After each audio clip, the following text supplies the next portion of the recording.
that they're just treating me. There's so many things for Women have the power to transform this world. We can end crime and violence if we all agree to do one thing: share. Let's share our wisdom, share our time, And share here our we are, talent, share our live finance, at but the most of all, African Festival let's of share the our love. Arts. This is the Female Solution. I'm Naima Latif Join me, Naima on the Latif, Female every Solution morning from 7 Global a.m. to Radio 9 TV a.m. show. Central Standard Time as we bring you stimulating discussions about the issues affecting our lives. And If as you're you can listening see, online at this is quite an event. www.blogtalkradio.com We're going to be talking to some exciting authors. And you can come on down and get your books at the Underground Bookstore. Hi, I'm Naima Latif, executive We want to producer greet our international audience because today we've got some authors coming from around the world, right here at the African Festival of the Arts at 51st and Cottage Grove in Washington Park. And we want you to be here too. We're excited because we are bringing the world to Chicago here at the African Festival of the Arts. I'd like to extend a greeting to all the members of our family, whenever and wherever you may be listening around the world. To our family in China, Ni Hao. In India, Namaste. In Japan, Konnichiwa. In Korea, Annyeonghaseyo. In Russia, Здравствуйте. In Germany, Guten Tag. In Poland, Dzień dobry. In France, Bonjour. In Spain, Hola. In Italy, Ciao. In Egypt, Assalamu. In Ghana, Akwaba. In Nigeria, Paleo. In South Africa, Salvona. In Senegal, Nangade. In Kenya, Tambo. In Israel, Shalom. In Pakistan, Afghanistan, and Saudi Arabia, Assalamu alaikum. Greetings and may peace be upon you all.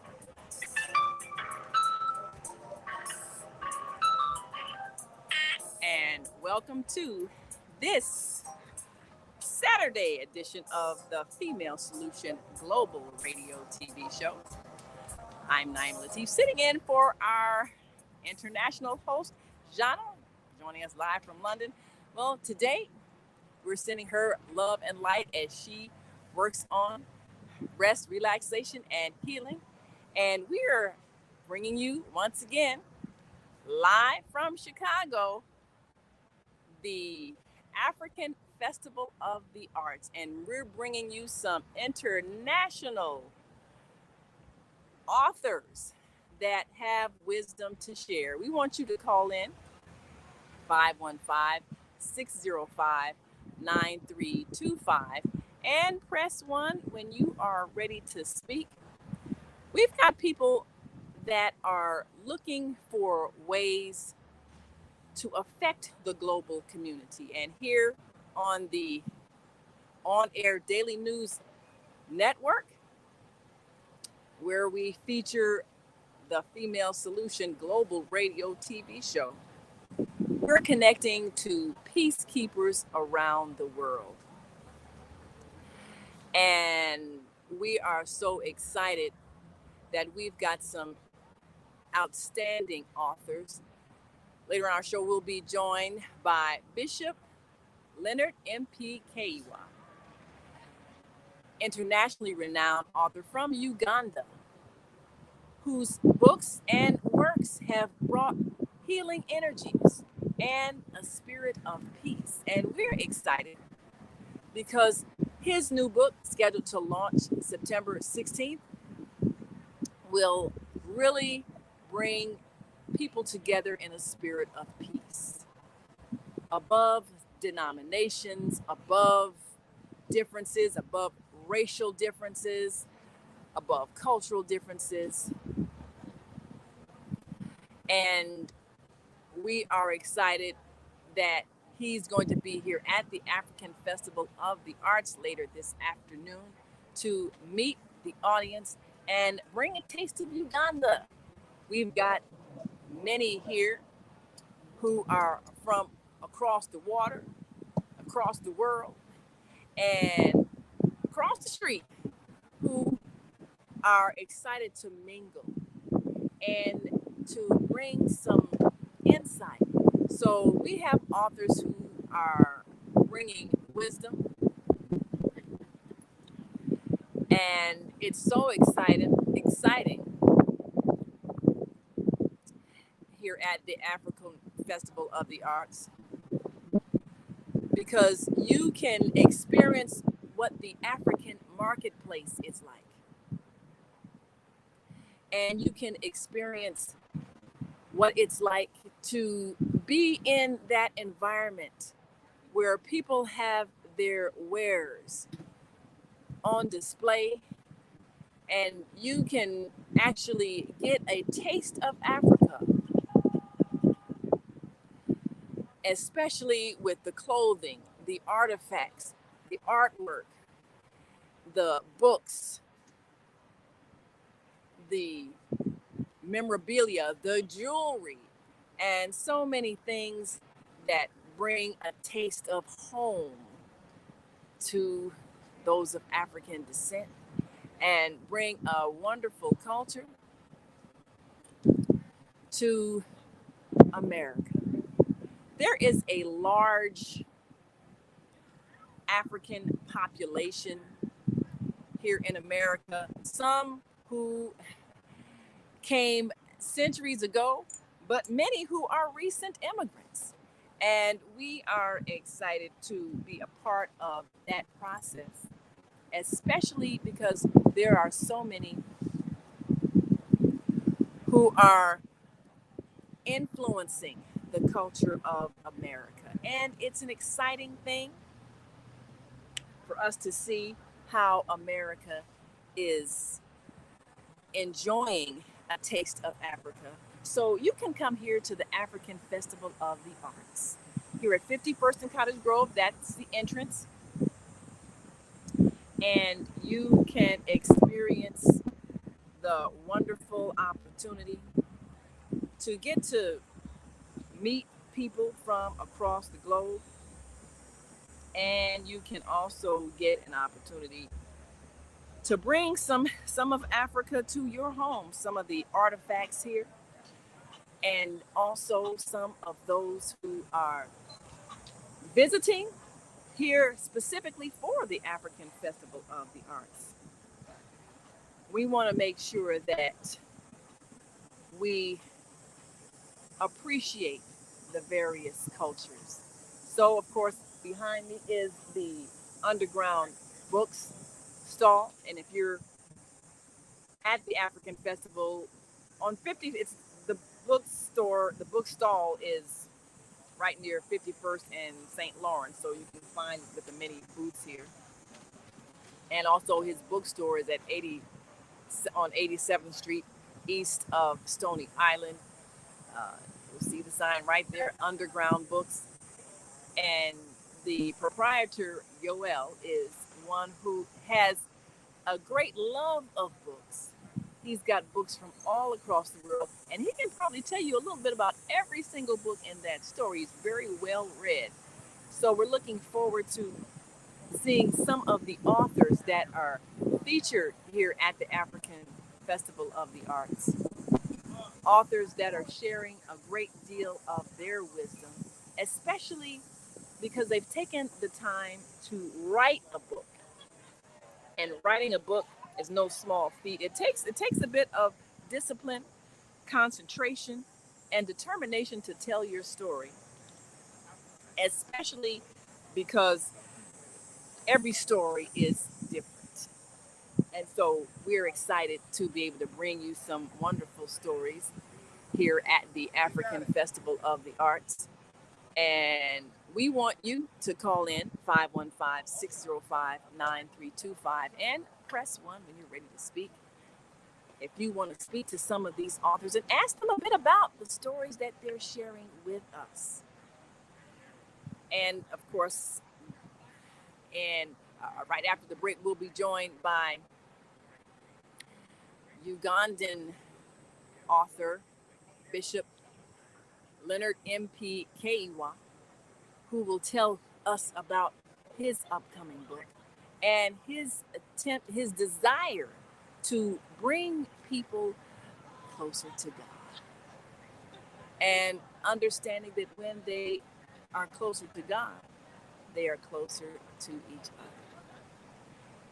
We're so grateful that he's bringing his healing work from Uganda to the United States and all across the world. And we invite you to join us as we continue this celebration of diversity in African culture. Next week, First Eye Concept presents the 2023 Yoruba Cultural Festival. And this cultural exchange festival first will be at the African International House.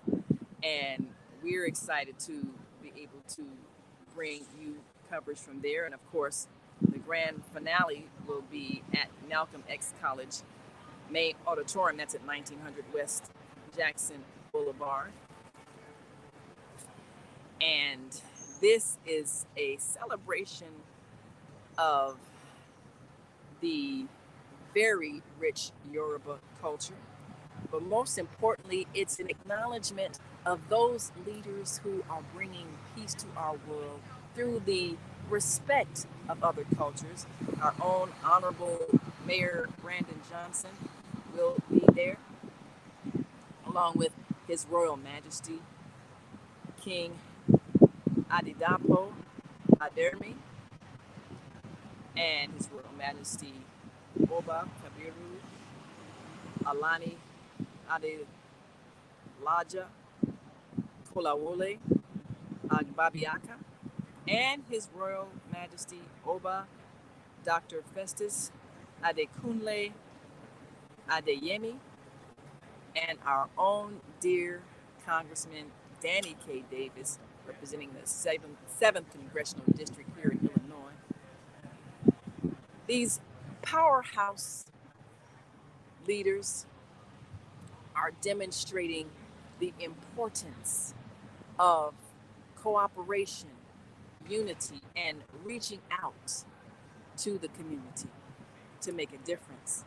Organized by the president and CEO of First Eye Concept, Ambassador Wole Akane Duro Ladipo.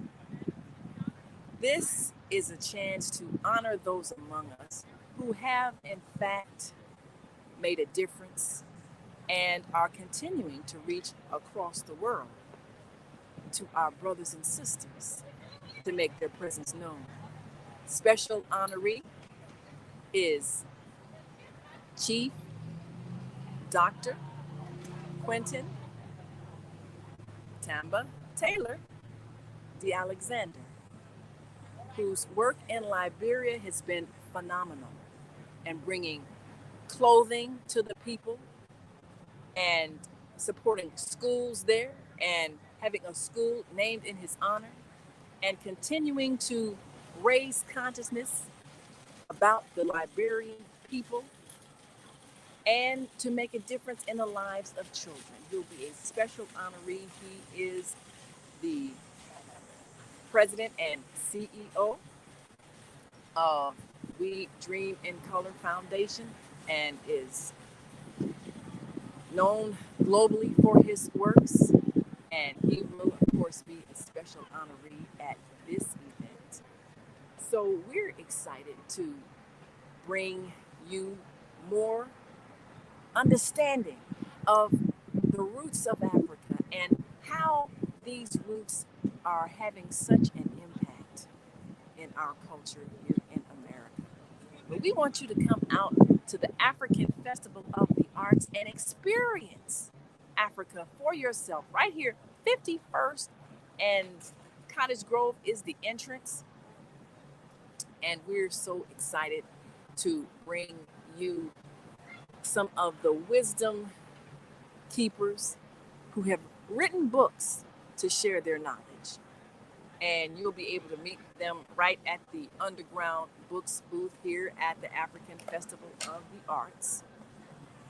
And of course, if you have not yet purchased your tickets for the African Festival of the Arts, we want you to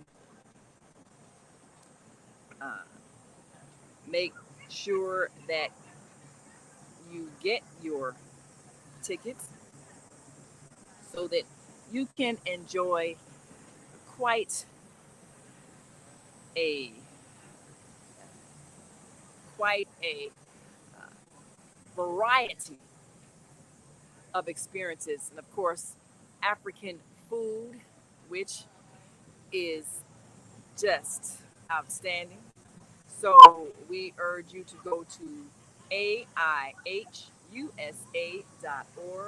and get your tickets. Again, that's aihusa.org to get your tickets to the African Festival of the Arts. And they'll send you electronic ticket. Of course, you can show that when you get to the entrance. You know, everything, we're saving trees by doing things electronically. So we definitely want to give you that opportunity to be a part of this cultural celebration and to make sure that you are here with us as we introduce you to some wonderful authors, and we want you to continue your celebration of African culture with the 2023 Yoruba Cultural Exchange Festival uh, next next Friday and Saturday, September 8th and 9th. And of course, the gala night, we want you to be there at Malcolm X College, September 9th, to celebrate our dear mayor. And we want you to go to www.firsteyeinc.org. That's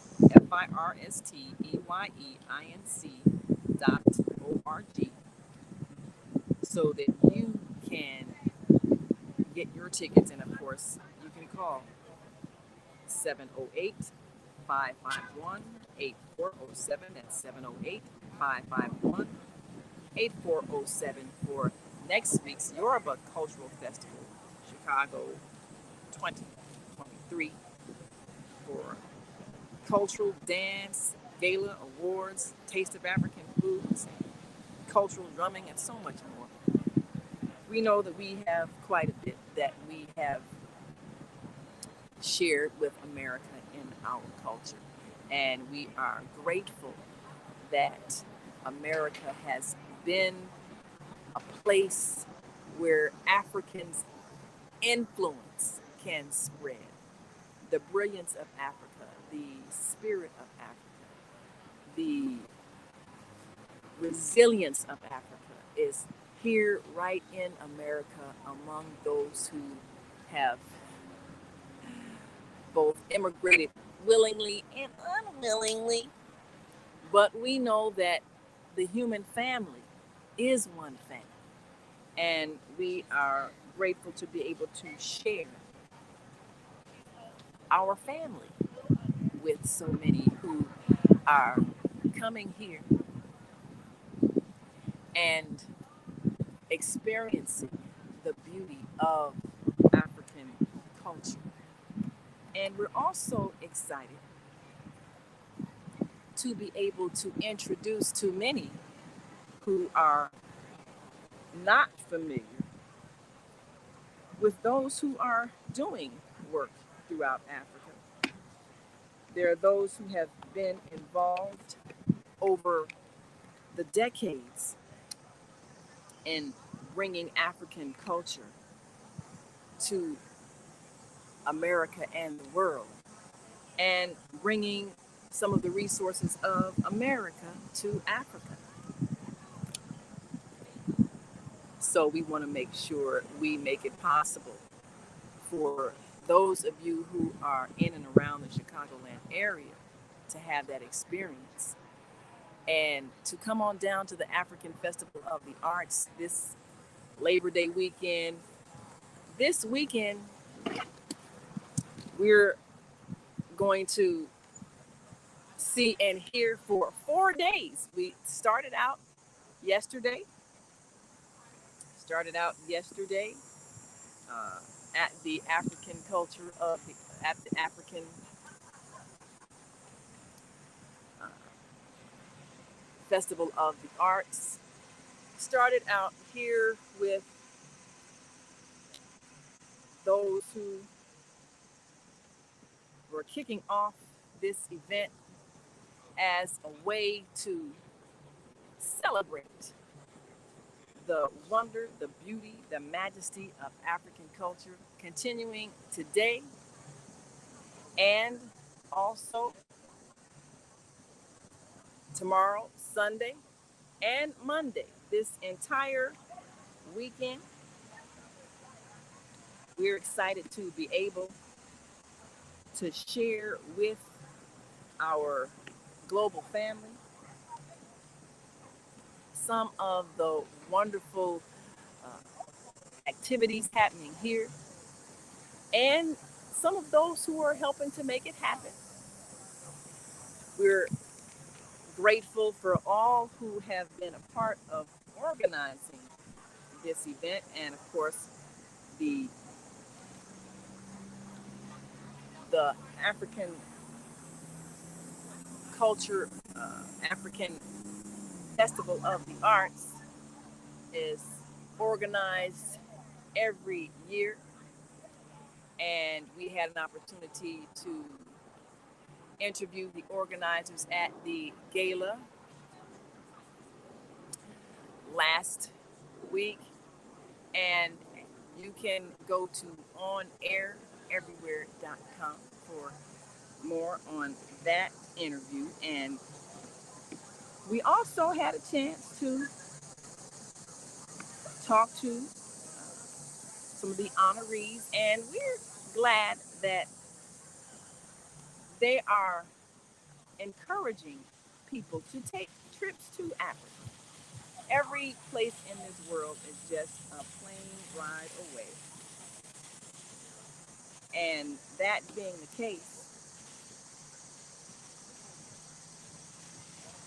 we have a chance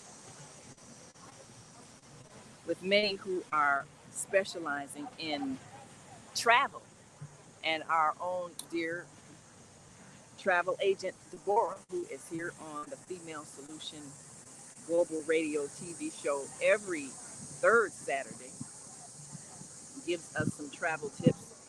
Uh, whether you're going at home or abroad, you have a chance to see the world if you simply know how to organize yourself and prepare for your travel. And every third Saturday, Deborah is here on the Female Solution Global Radio TV show to help us in case we have fears of going abroad. And we need to know that we are a global family, and we need to know that there is nothing to fear. We're grateful that we have a chance to meet those who are from across the water and from around the world. We're grateful that we have a chance to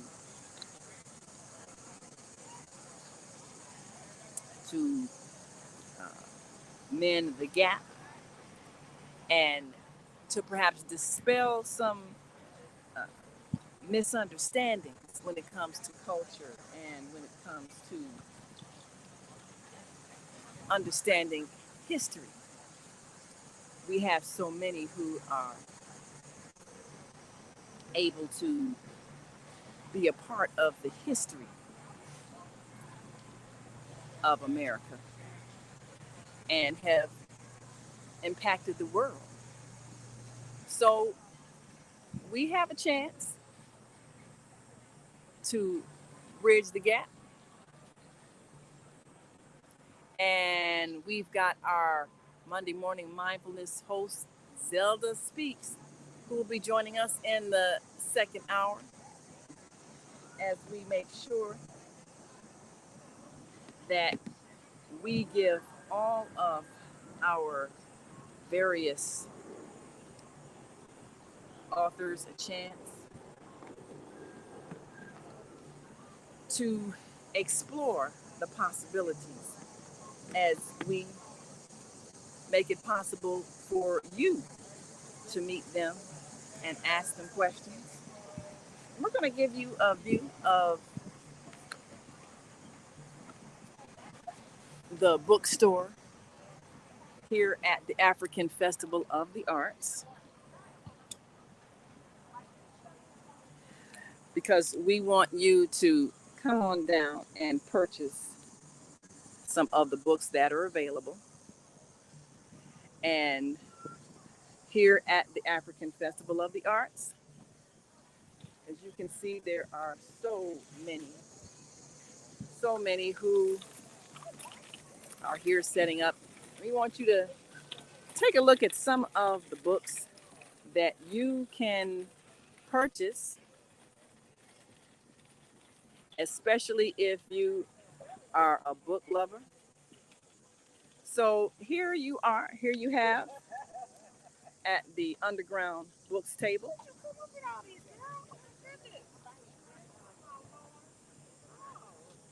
We've got a special array of children's books, and if you've got children, you want to have some books that are especially designed to inspire them. Wonderful history books. And here, of course, is the proprietor, Yoel, who has been one that has supplied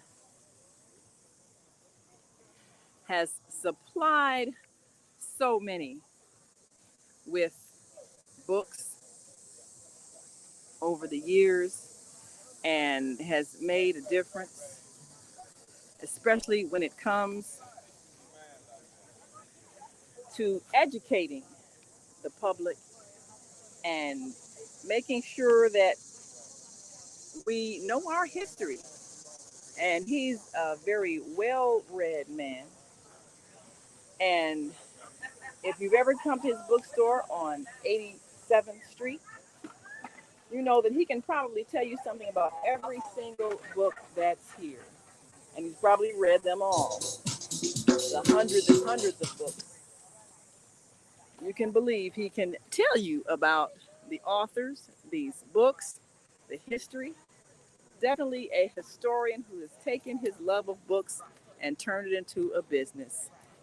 And can you tell us, Yoel, again, the exact address of your bookstore? 1727 East 87th Street. It's a block and a half from Stony Island here in Chicago. All right, 1727 East 87th Street. You need to come on down and get books as gifts for your children this school year, because they need to know that they can enjoy reading as just a means of entertainment. And you can hear the sound of African drums in the background.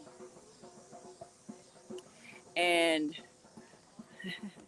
you can also see many of those who are offering some of the beautiful garments.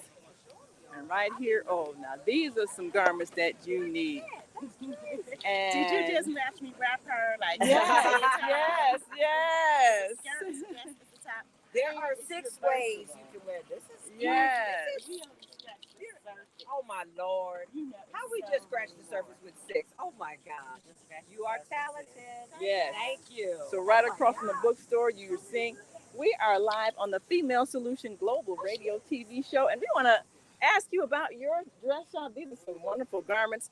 Tell us about your display here. I am from Detroit. I've been doing this for 15 years. Wow. I decided to come and check out the Chicago Festival because I do our African festival. And what I was featuring is a skirt. It's made out of recycled cyrus, actually. It's a skirt, it's a dress, it's a top, and it's reversible. But they're so beautiful. The fabrics are so beautiful that I'm addicted. Wow. Do you have a website where people can order if they don't get a chance to Accessories.com is my website now, but I suggest everybody follow me on Instagram, Kima_Shine for Life. And can you spell that, please? KIMA_Shine 4 Life. All right. And now I'm changing the website. I'm changing everything because I started out with accessories, and God has blessed me with all of this over the past 15 years. So wow. We're rebranding, not so much accessories, but lots of clothing. And you look magnificent. Oh, well, thank you. Thank you so much. Well, all right. Well, come on down to the African Festival of the Arts. You get a chance to buy it right here. If you're in the Chicagoland area, if you're in Detroit, you got to look for it. So we're so excited that we're giving you an opportunity to meet some wonderful people who are making a difference in the world. And if you are somebody who cares about global peace, then you should most definitely care to share some of the works of those who are bringing us closer to world peace. And we're excited because we know that if you're somebody who is concerned about the society in which we live, you want to see things change and you want to see things manifest in a way that will make a difference. So we're excited to bring you those who are intending to have an impact and are able to make a difference with the work that they do. And this is no simple feat. It truly is not, because many are able to make a difference, and many are able to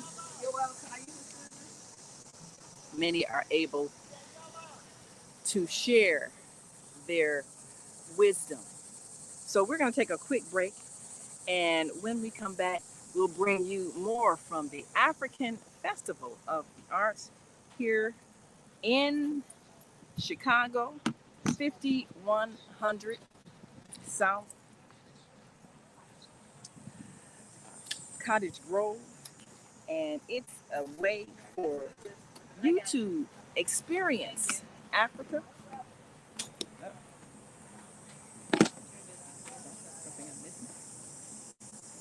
A way to experience African culture, a way to experience the history, and a way to meet those who have made it their business to share. And of course, if you are listening online, we want you to join this conversation. Give us a call, 515-605-9325, and press 1 when you're ready to speak. And we will gladly,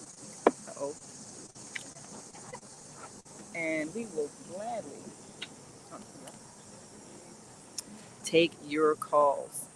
And if you are able to come on down to the African Festival of the Arts, we'll introduce you to some people that you should know, people who have already, with their work, made a magnificent difference in the world. And definitely we want to help you broaden your perspective of the world by bringing you face to face with African culture and bringing you face to face with those who have been sharing African culture and giving you a chance to understand the world we live in and its wonderful diversity, and definitely giving you a chance to be a part of that diversity as you seek to understand more about how we are impacting the world as we go through the process of getting to know each other and helping each other to grow. I'm Naima Latif. You're listening to the Female Solution Global Radio TV show. And we'll be right back after this quick message, so stay with us. We have an opportunity to transform the whole global society in the next 50 years. 50 years from now, the earth will be populated by a new generation of adults, many of whom are yet unborn. Our mission is to nurture them and shelter them with love, guidance, and protection, and to raise them in healthy families. If we impart values of compassion, generosity, and respect for fellow human beings in the next generation of children, they will create a world where people can live together in peace. This is our goal. Be a part of the transformation. Get your copy of the book, The Female Solution. Go to www.naimalatif.com. That's www.naimalatif.com.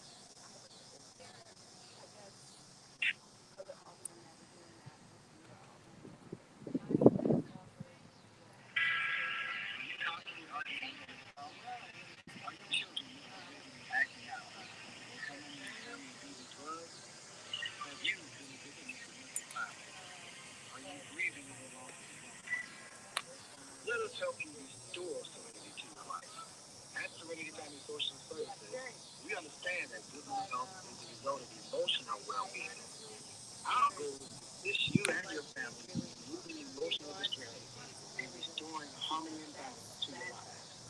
We offer individual, couples, and family counseling. I'm Howard Williams, CEO of Serenity Family Social Services. Call us today at 312-315-4820. That's 312-315-4820. And we are back. You're listening to and watching the Female Solution Global Radio TV show. I'm Naima Latif, and we're joined now with our Monday morning mindfulness host. Thank you so much for joining us. We are here at the African Festival of the Arts, about to talk to some exciting authors, and we're so pleased you're with us. And of course, you might get an opportunity to meet even more exciting people this coming Monday. We'll be here at the African Festival of the Arts all weekend, and definitely. Now you came here and you saw some things. I think she's got on some of her jewelry, y'all, that she got just yesterday. Tell us about the jewelry that you found yesterday. Honey, it is family, community, fun, and Oh, lots of shopping. I can you got hear my us? stuff on yesterday. I can't wait to come back. I Or was are at we the frozen? Timbuktu. I think she might be frozen. Oh, and frozen. Uh-oh. Wait a minute. Yeah, I think we might have a frozen screen here.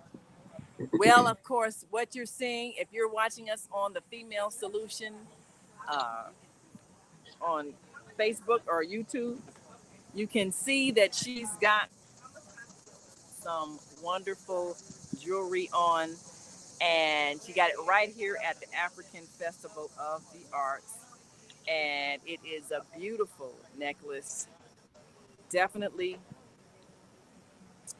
a necklace that is straight from the continent. Yeah, I believe her screen is frozen. But we are excited because this just shows some of the wonderful artifacts that are available here. And it's exciting to be a part of this uh, this celebration, especially because we know that there is so much that Africa has to offer the world, and those who are empathetic and sympathetic to the reality that we must come together as a global family, and we must respect each other. So we're going to take another quick break, and we'll be right back. And we're going to introduce you to an exciting author that is here to give us some insight and uh, some inspiration. And of course, if you are listening online and want to join this conversation, give us a call, 515-605-9325, and press 1 when you're ready to speak. And we will certainly open your mic and get your thoughts. And I'm Naima Latif. And in just one moment, we're going to introduce you to Helen Schiller, longtime freedom fighter. We'll be right back after this quick break, so stay with us. Wow. How are you? Can we do this as a conversation between you and me? Oh, absolutely. Absolutely. Yes. Yeah. So she was going to give me the mic, but can we literally do a conversation? Yes. Well, you can take the mic if it amplifies the sound. That's what you said. Yeah. That'd be great. Okay. You know what? I can actually. Should we just sit over here? Yes, I'll move over here.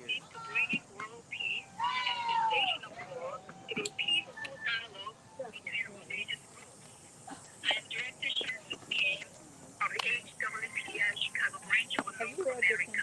Join us for our next gathering. Call 773-580-1501 and be a part of the All right. Good afternoon. Welcome to the African Festival of the Arts, 34th annual. How y'all doing? All right. So this afternoon, we're going to be featuring some of our authors, and we will be starting with the freedom fighter, alderman, humanitarian,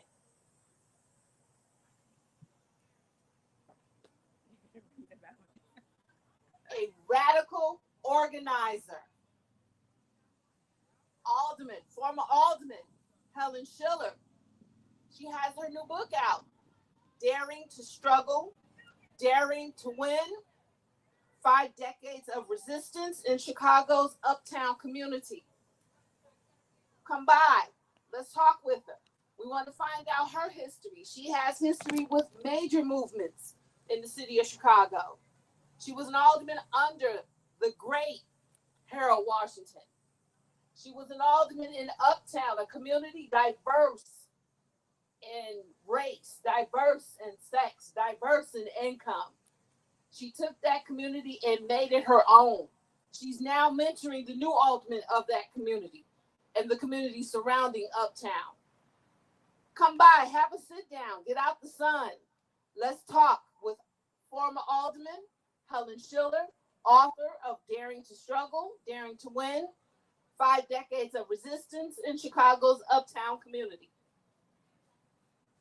All right. Let's welcome Naima Latif and Helen Schiller, former alderman. All right. Fantastic. We're live on the Female Solution Global Radio TV show with this freedom fighter, Helen Schiller. So we're going to turn the mic over to you and give you a chance to just tell us a bit about your book and what inspired you. All right. We're too close, right? Oh, Yeah, yeah, we just, we can share. So you go right ahead. okay. For me, sure. All right, there you go. All right, thank you. So I was the book is really about Chicago and about Uptown and the struggle for everyday struggle survived the people had here and the struggles throughout the city. We had coalitions through the 70s. But I first came to Chicago in 1972. I was recruited to come here to join a group called the Intercommunal Survival Committee. We were white people working under the direction of the Black Panther Party to organize white people to join the Black-led struggle for liberation.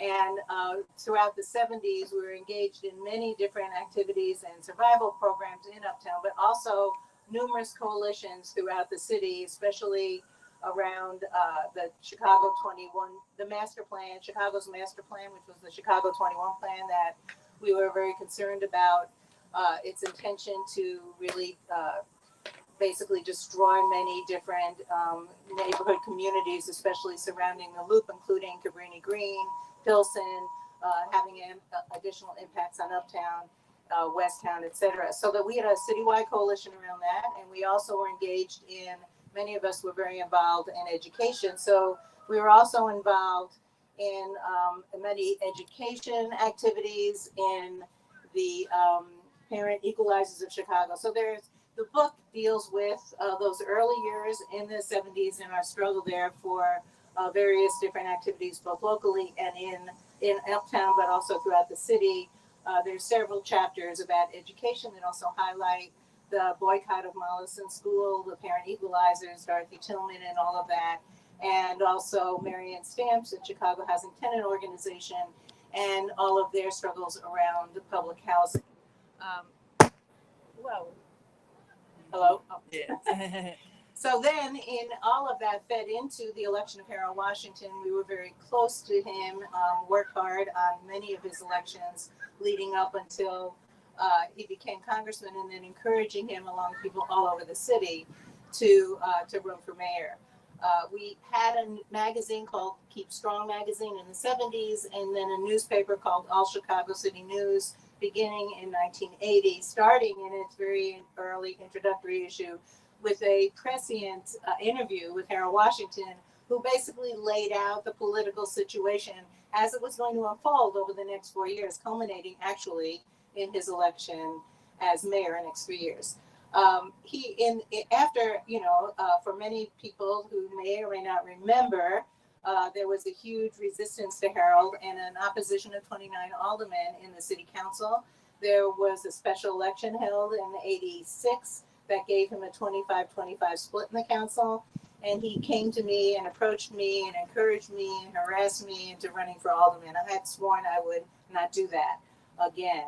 Had done it earlier. So the book is the story of getting there, and then the story of trying to figure out how to be an alderman who was forward-looking and challenging the status quo that existed in the city. When I got to the end of the book, I wrote the book largely because I was being asked to by numerous people saying, look, what you did was different. What we did together was different than what anyone else had done up until then. And it's a story that needs to be told. So I finally did write the book during the pandemic. And when I got to the end of it, what I realized was that the primary issues that again and again we talked about, housing, education, healthcare, police misconduct, all of these things were related and directly informed by my experience in the Intercommunal Survival Committee, working under the direction of the Black Panther Party, led by the program and platform, or informed by the program and platform of the Black Panther Party and the survival programs we created and participated in, including the ones for political action. Because what we realized was that political action, legal action, and community participation and action, organizing, were the three pillars for really having an impact in changing the world, especially when we realized the revolution we expected to be happening in the early 70s was really truly a prolonged, a protracted struggle, and we had to be in it for the long haul, making the notion of survival program, survival pending revolution, so very clear and so very needed and so very important. At any rate, when I got to the end of the book, I realized that over and over and over again, almost everything that I had been involved in had really been informed, my own actions, by that platform and program. So we actually ended the book with it. So that's the book. There's lots of stories. I tried to write it as stories because I wanted it to read almost like a fiction book to make it easy to read. But for those of us who have preferred to hear and listen rather than read nonfiction or any books, actually. I did record an audiobook earlier this summer, and it's now also available wherever audiobooks are sold. So it's in both forms. And you want to talk? All right. Let's have a conversation. Well, we're excited because, I remember that history with Mayor Harold Washington and how critical it was to form that coalition of progressive people on the other sides of town and to really make a difference. And it was exciting to watch. And I know there were a lot of intense struggles. What were one of the things that you observed getting into the political arena, coming from an activist into politics? What were some of the challenges that you experienced? Yeah. So, first of all, governing and demanding change in government are two entirely different things to do. And the most difficult thing, I think, is to be able to really remember who you are, not be changed by a changed environment, but find the way in which to really impact the changes you want. My experience is that the status quo or change to the status quo is really kind of like gravity and inertia. We get into an orbit and it's hard to get out of it. That orbit is kind of the status quo, the way things are. If you want to make a change, the only way to do that is really through friction. Just like if you have a circle in orbit, the only way that orbit changes if it's addressed with friction in order to be able to change the direction. It's the same thing in life with almost anything. So what was really clear from the very beginning was that I was challenging the way things were. I told Harold that I would be his one of his partners in the city council, but that also, if I was going to do this, then for me, one of the most important issues was proving that you could do development without displacement. From my perspective, at the core of everything is the color line, and you have to address racism in this country, in this state, in this city, in all of our communities, and everything we do. We have to be aware of the impacts of racism on all aspects of our lives, no matter who we are, and take on responsibility to address it. But within that context, there's many, many different things we have to do. Public safety is really, to have true public safety, you have to have access to healthcare. You have to have an education that informs you who you are and our children who they are and where they came from. In order to be able to truly be able to participate and be engaged, you have to address issues of police misconduct or the understanding of the needs that people have based on their position in life. If you don't have a lot of resources, you are treated differently by the criminal justice system than you do if you're the wrong, depending on the color of your skin or your background in so many different ways, it's impacted by the way in which people respond to you. And if they're responding from the perspective of a status quo that is inherently racist or that is inherently disrespectful or disregarding of people who are of lower incomes or are Black or brown or whatever, then you have a situation where you're going to have to challenge the status quo. And that was really what I had to learn how to do. I had to do that not any longer as an activist, which is demanding that the people in power act, but to do, and when they don't act, to be engaged in survival programs that show them how they should be acting, which the Black Panther Party was very effective at. That's why we have breakfast in the schools and while we have sickle cell anemia testing and so many other things. But it's also about what now do you do in this context? Here you are, you have an ounce of power. What are you going to do to be able to have that serve people and to be able to have an impact and change in their lives? I realized quickly that to learn how to do that in the city council, I had to follow the money, I had to understand the budget, but I also had to remember who I was. I had to be really, or as Nancy Jefferson used to say, great leader from the west side of Chicago, that I really had to know my plumb line and had to be aware of it and let it direct me. And so I think that there's a real distinction between governing and being an activist, but you need them both. And the most important lesson I learned was that in order to make change, people have to create a sea for those in power to swim in. That there will be those in power who want to do what you're doing, but need allies in order to get it done, because no one person can pass an ordinance or anything like that. You need to be able to have the majority of whatever the legislative body is. To get that majority to be willing to make the changes on the status quo that we really need, that really address the day-to-day survival that people have and improve our ability to be able to ensure that our communities are safe, that they're healthy, that our youth can grow and develop, and that all of us can realize our fullest potential. We need to be able to have allies, and we need our allies who support what we want to do to be out there building that sea for us to swim in. So not only do we have the support, but that we have the additional push and emphasis on those colleagues that are maybe on the fence and need a little push over, or really want to support it but need to know that there are people that are going to have their back. So I think that the most important lesson for all of us, both in government and out of it, is that we need to see to swim in. And for elected officials, they shouldn't be defensive about it. They should embrace it. And for those who are out there organizing, they need to understand the nuances so that when they actually have an ally, that even if it may appear that they're kind of on different paths, that they really are doing what's necessary to give that person what they need to be able to do what the activists want them to do. You know, that's a really key thing for people to understand how politics works, and the fact that you really do have to have alliances. And I think that's one of the challenges going from activism to politics. And of course, if you just tuned in, we're talking to Helen Schiller, who is author of Daring to Struggle, Daring to Win. We're here at the African Festival of the Arts at 51st and Cottage Grove. You need to come on down and buy this book. And if you're serious about organizing, you need to buy this book. If you're serious about politics, you need to buy this book. One thing I wanted to know, when you look for allies who might really be willing to stick their neck out and make a change, what are some of the things you look for to see who is really sincere in politics? Well, ultimately it's by what people do.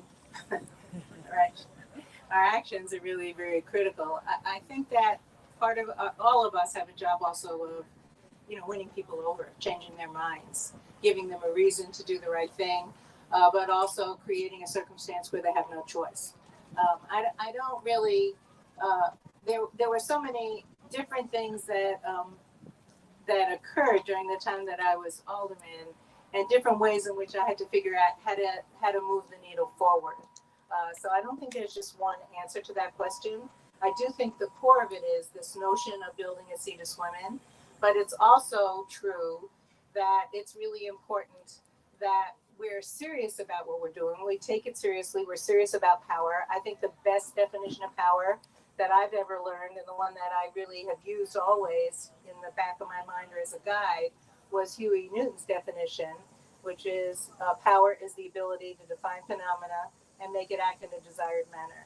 And I think that with that as a sort of a core, I think that within that lies the answer to your question, because every circumstance is really different.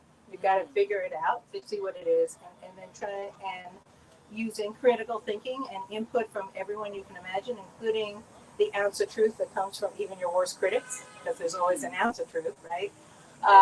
That we go about finding solutions and identifying possible solutions, carrying them out wholeheartedly. If they don't work, then we know we did everything we could and that was the wrong direction, and now we know we have to do something else. But we need to learn from our mistakes, not be afraid to do that, have the courage to go beyond what exists currently, to demand more, and then to act accordingly, not to walk away, but to see what it is that our further responsibility is to move the needle along, to change minds, win over hearts, make this a better world. All right. I like that. I like that answer. One of the things that we observe when people get into politics and maybe they don't have a law background, they might not always know the steps of taking an idea and turning it into legislation. How did you learn that process? And what are some of the pieces of legislation you worked on trying to get passed while an alderman? All right. So when I first became an alderman, the Robert's Rules of Order that I knew was Bob Lucas's Robert's Rules of Order. Now, Bob Lucas, for those of you that don't know, was the executive director of the Kenwood Oakland Community Organization back in the day. And it was a very different community there, just like Uptown is now in the 70s. And Bob had been around for a long time. He'd been very involved in the struggle around the Willis wagons at the Board of Education when they didn't have students in school, in real school buildings, but in what they call these Willis wagons. At any rate, Bob used to make up his own rules, call it Robert's Rules of Order, and that's how we ran literally all the meetings, coalition meetings we had around the city for years. That's what I knew. I knew that wasn't exactly the rules in the city, and so did Harold. And Harold had convinced me to run, and I told him, look, whatever, this is what I know. It's not, your normal thing. And plus, I'm going to figure out what to do, but I am an activist. So he would clue me in. I would stand up, and he would basically say, oh, Alderman Schiller, you recognize me? Would you like to suspend the rules? He would give me a cue, and I would say yes or no, and he usually knew what I wanted, and so it was almost always yes. So I learned that. So that's how I learned initially. And there's a story in there when I kind of went beyond that, which was a funny little story, just because he had asked me to do something. I did it. The people in intergovernmental affairs stopped me, went to him. He agreed with them, and it didn't go forward. And I'm like, well, why are you asking me to do something if you're not going to do it? So later on, I acted on my own in a council meeting with a resolution that I knew he would like, because I knew that it was about someone I knew he respected. And the story's in there. But the point is that it was my first, so he taught me, and then I acted independently. But I think that it further in answer to your question, what I learned, so in my first term, I had, let me go back a minute, in the 70s, I'd had an opportunity to work with Edison Jabogo, who was in Chicago as a representative of the Zimbabwe African National Union, who were in Mozambique, who had troops in Mozambique fighting the war in Zimbabwe, in Rhodesia, for Zimbabwe independence. And he actually ended up in 1979 being part of the Lancaster Agreement negotiations that out of which became the independence of the new country of Zimbabwe, an independent country. However, in 1976, he had approached me. He'd seen the magazine we put out, Keep Strong, and he asked me to work with him. He would do all the writing, get me the pictures, and I would do the layout and the printing of Zimbabwe News, which was the magazine that went to the troops in Mozambique. So that shortly after I became alderman, maybe a year or so later, I had an opportunity finally to actually go to Zimbabwe, and it was a conference, journalist conference, and so I grabbed it and I ran, even though I was an alderman. I had been a journalist. I still have my press pass. Oh, okay. And so I went and spent time in Zimbabwe. So in 1989, this was 1989, when I was, before we left, I had a brief conversation with Prexy Nesbitt, who has very strong ties with the government of Mozambique. So he arranged, I was with Slim Coleman, and he arranged for the two of us to not only go to Zimbabwe, Harare, but also to go to Mozambique. So we spent time in Mozambique at a time where and they were basically terrorists who were coming in. They were going into to small communities where people mostly lived in thatched homes. They would take everyone out.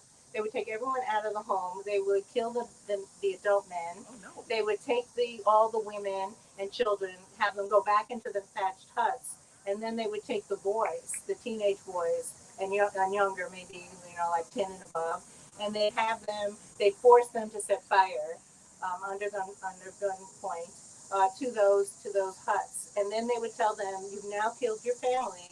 You have to come with us," and they'd make them child soldiers. And then they planted mines all over the place. So when we were there, we were not only became aware of that situation, we also became aware, because we went to the displacement camps where there were tens of thousands of people who were displaced, living in this huge area that had makeshift tents in it and barely any facilities. But we also went to the hospital, where again and again and again we spoke with people who had lost one limb or another, or children that had escaped, or people who had been either blown up from a mine or had been macheted and lost a limb. So I came back to Chicago pretty upset about the influence of South African apartheid on the entire South African region. It was traditional back in the day, my first few terms as alderman, to be offered an opportunity to teach the eighth graders the Constitution. And I had done that the first year I was there, using basically the Constitution as a vehicle to show how change is made. So I used it to show how, through community action, things were changed. But that the Constitution started as the only people who were actually citizens were white men who had money. I mean, who had property. They had to, that's all who was considered a citizen in our very first Constitution. So I'd start there and go on. I decided that in 1990, in January, after I returned from this trip, that Nelson Mandela was announced that he was being released, but nothing was being done about apartheid.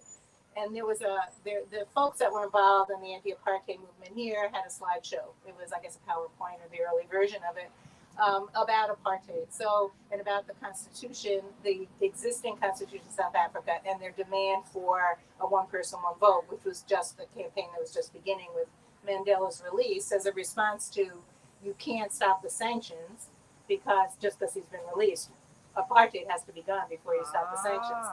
So I came back and I used that PowerPoint in the school, which got an extraordinarily negative reaction. Really? After I exposed the fact that in the middle school, 8th grade history class, the teacher was very supportive of everything I did, and I asked him for a copy of the book that they were teaching, and I read through the whole thing. He wasn't able to choose it. In those days, all of the books were chosen by the principal. There was only, in the entire book of modern history, there was only one time that the word slavery was used, and it was in one phrase of the African slave trade. Wow. So I kind of freaked out. I brought it to what was then an advisory local school council. They all freaked out, and the librarian of the school went off after me. How dare you talk about, what do you know? How dare you talk about what we're teaching? Wow. So that was going on there, and then I introduced, this is now getting to the answer to your question. We introduced into the city council, I did. I asked Prexy to give me a group of people, to put me in touch with a group of people who are anti-apartheid activists that I could work with to make sure I got it right, and an ordinance right, because we wanted to make sure that Chicago led the way in strengthening our sanctions. We had some that Danny Davis had already had passed, but it was a few years earlier and the circumstances were now changed. We wanted to make sure and be in a position where by acting, other cities would also act to strengthen our sanctions at the very time that the South African government was asking the president, who was Reagan, to get rid of the sanctions nationally. So so he put together a group for me. They were both here and in New York. There were people in New York who were the finance specialists, because honestly, I followed the budget because I knew you had to do that, but it wasn't like I'm an expert in finances. And international finances were a little beyond my knowledge base. So I had that support. I wrote an ordinance. It went through 17 iterations. Wow. Before I was taking advantage of the fact that Nelson Mandela was coming to the States. He was in Detroit, not Chicago, but we used all of that to create real momentum because people were excited.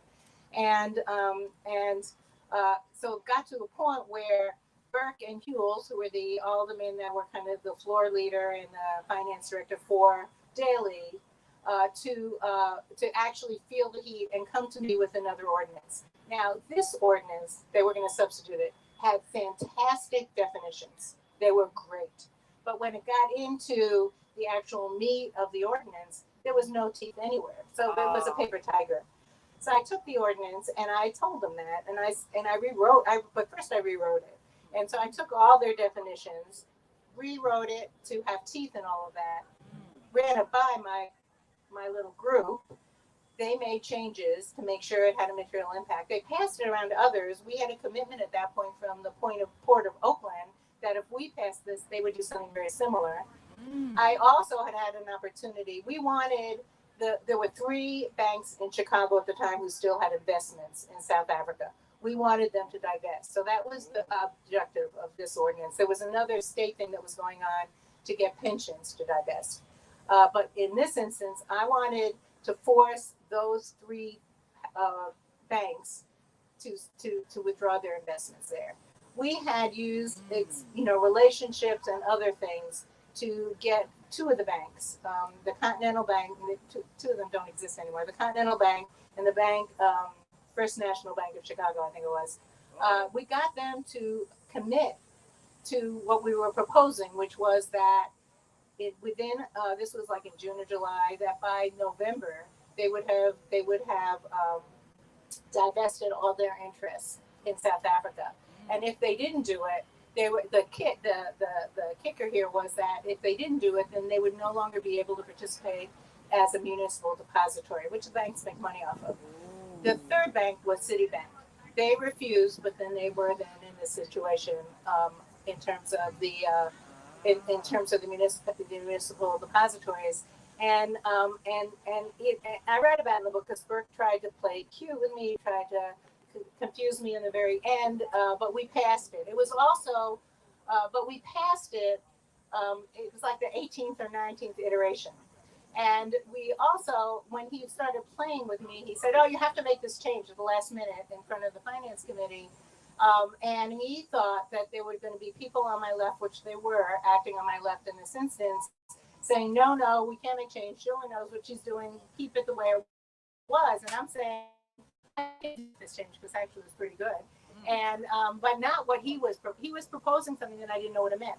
Wow. It was putting in a clause that had to do with finances. So I put a halt to I asked for a recess. I got on the phone to the person in New York. I asked them what effect this would have. She said, absolutely none. He's just playing with you. I went back in and I said, we're going to go with it. He turned red. The other folks voted against me, which I loved because it made the whole city council, when it came in front of the city council, made it look like it was a real compromise here.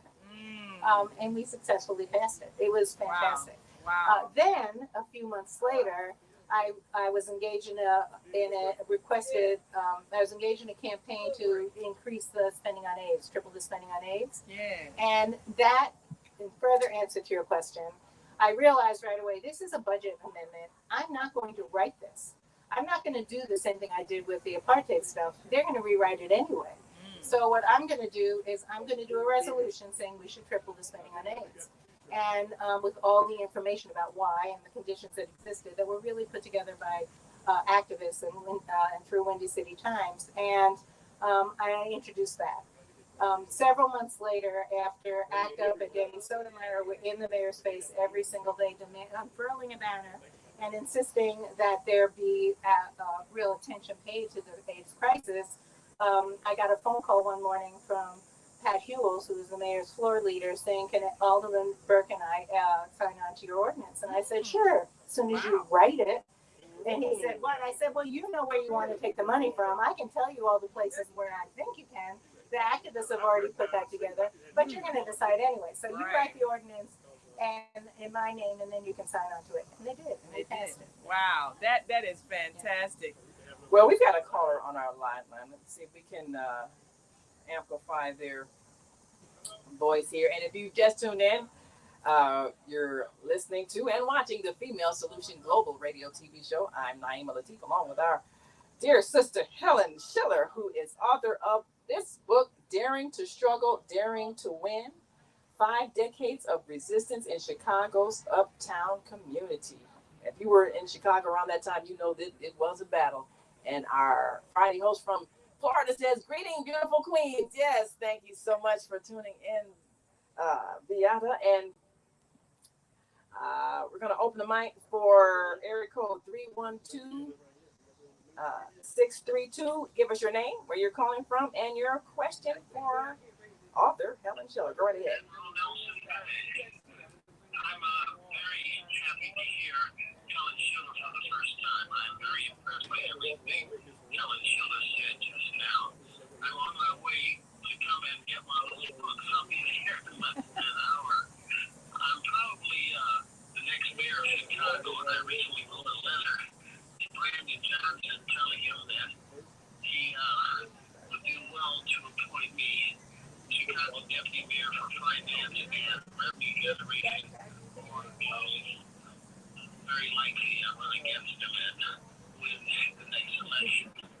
Well, I tell you what, when you get here, you're going to meet a real life activist who can give you some pointers if you're going to get into politics and share your knowledge, wisdom, and experience, because she's the real deal. So thank you so much for calling in, and we'll see you here at the African Festival of the Arts to get your signed copy of Daring to Struggle, Daring to Win, 5 Decades of Resistance in Chicago's Uptown Community, right here at the Festival of the Arts. And of course, we're at 51st and Cottage Grove.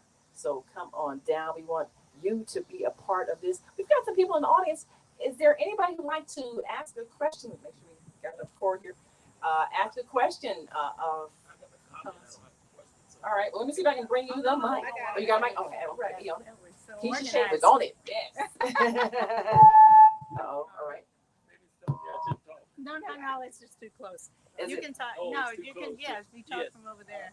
Just go over. I can use your mic. Okay. And I thank God I don't have to actually, talk in the mic. Oh yeah. Well, yeah. Well, it's working well. But oh Lord. But I'm here from. We did the African DNA test first of all, and we found our roots were in Gabon, and these are some of my brothers and sisters with that same DNA trait. But I was listening to your interview, and it hit my heart. And let me confess first, I'm a pastor of a church, so love is ultimate. Yes. But I find out when the foundation in politics, community, or individuality is anchored in love, it covers them all. It makes you just being out there. I was just walking by. I saw the interview. I like to tell you, I'm very impressed with an honest integrity, a person of integrity that seems your heart is in the right place. And I was just intrigued just by your interview by itself. And I just tell everybody in our community, it's something you can do wherever you are. I retired from board education 21 years. My wife taught in Woods Academy in Inglewood for 21 years. Okay, and when you have a mission inside of yourself, it will touch your whole community. It will touch politics. It will touch the nation. But if you're not true to yourself, if you're not true to loving yourself, you will find yourself just going through the motions of life. And because love will anchor everything. And if you don't love yourself, I'm going to tell you for true, you can't love anybody. So thank you for letting me have these few words. I really enjoyed the interview. And from the Gabonese people of Gabon, Africa, Akile power. All right. That's the try. Thank you so much. You represented them well. Yes. So I think one of the things that we learned from this is that sincerity is important if you're going to be in politics. And I think one of the things that we find challenging is that so many people get into politics for the money, and that's why some of them get in trouble, because they end up doing wrong things with the money. During the time that you were observing what was happening in city council, we know that Alderman Burke had been over the finances for a long time.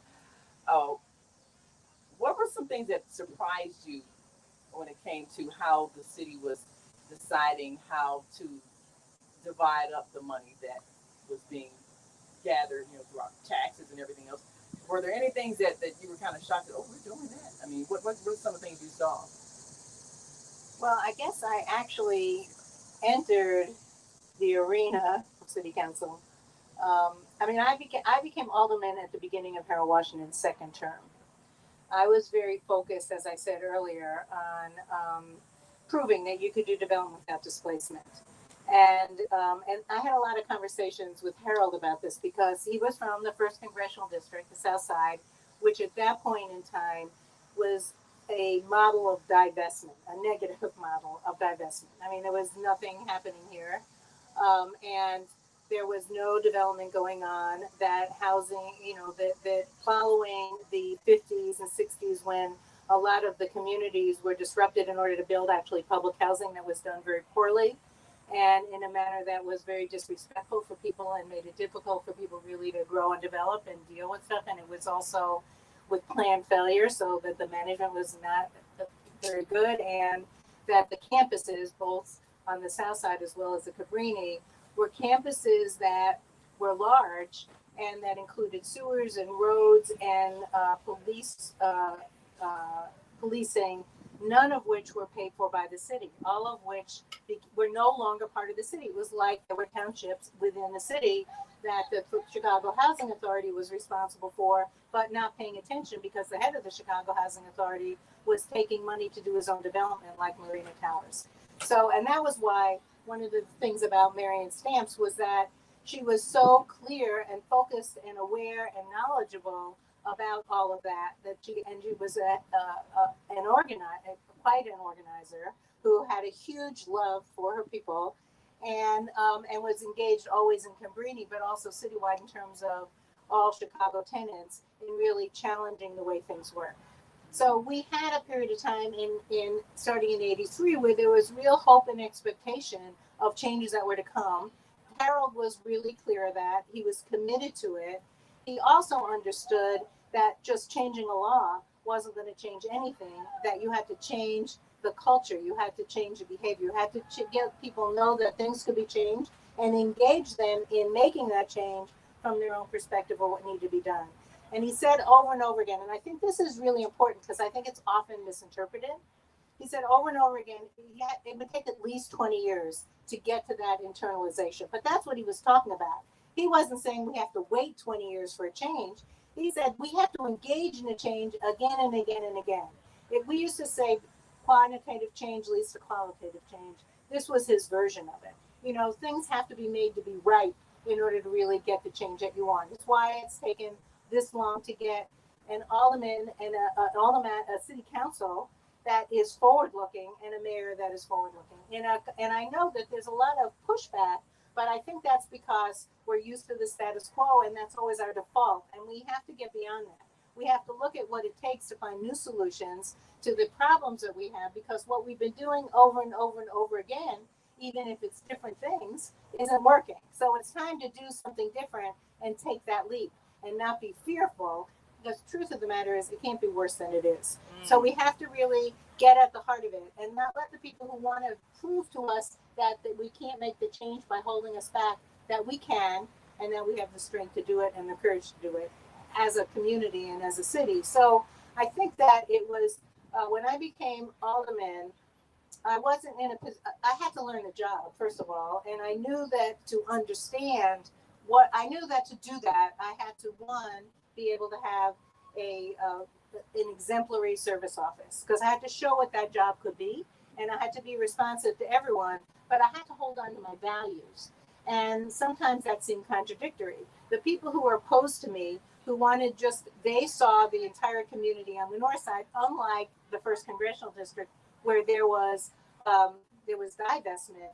In Uptown, we were at the end of that cycle in the speculatory cycle, and people have been land banking, and now they were beginning to try and do new developments and kick out the people that have been now living there and living through all the difficulties and trying to find solutions for several decades.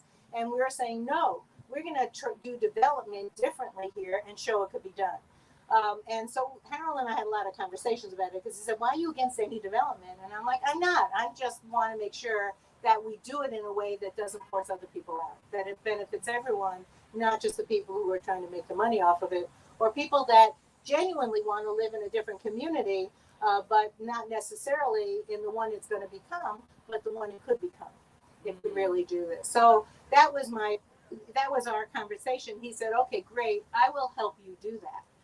But I need to wait until the new year to do it, because then we will have everything in place to be able to help you. So there were more details to it, but that was basically it. Meanwhile, there was a major development we were putting in place that would allow us to, because the very first thing I said I wanted to do was to create, before I left City Council, I wanted to be able to define a development that was going to serve the people, that when it was done, it would serve the people who were already living there, that it wasn't going to be the source for forcing them out of the community. And it took me until 24 years to accomplish that, but I did. But that's what I told him. So immediately, one of the developers who was trying really hard, bought up a huge amount of land in Uptown. He was holding a lot of. He bought up the large apartment buildings, the ones with large units, and some of them had been vacant already for 3 years. He rehabbed them, tripled the rents, and then let them be in deep pockets, obviously. Let them be vacant all that time because it was part of his plan to redefine the entire neighborhood. I defeated his alderman, and he heard what I was saying, and he hired a publicist to just go after me. Oh my God. They went after me to the point where even some of my strongest allies were like, we can't deal with all this negative publicity around housing. I went toe to toe with them, and we were proceeding on this housing piece, and then Harold died, and they killed it. And I tell that story in the book. But the point about it is that was very distracting. So while I was doing that, my staff was working really hard on the service piece. And what I learned quickly, it took actually 2 years, but what I ultimately learned was that when Daley became mayor in '89, Harold died.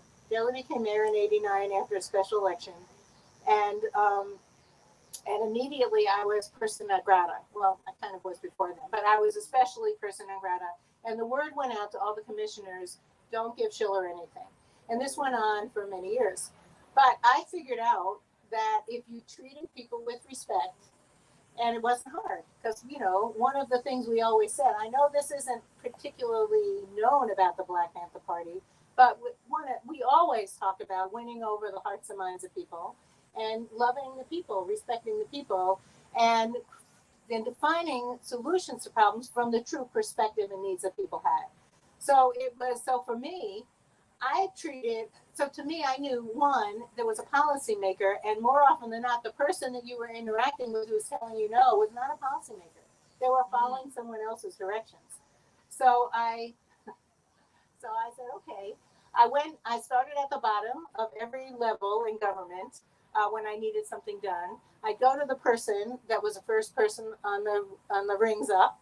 I would ask them, tell them what I needed. They would tell me that was impossible. I would ask them who told them that. They would tell me. I would say thank you. I'd go to that person. And I'd work my way up until I got to somebody who would actually make the change. And I would tell them up front, I will never say your name. I will never thank you. I will never say your name unless you absolutely don't do this. And then I'm going to talk about how this is something that should be done, and you're the person not letting me do it. So in tandem with that was the budget hearings, which I went to religiously to every single budget hearing, and had questions that ultimately I started sending out to every single commissioner well in advance of the hearings and demanding that they give me answers.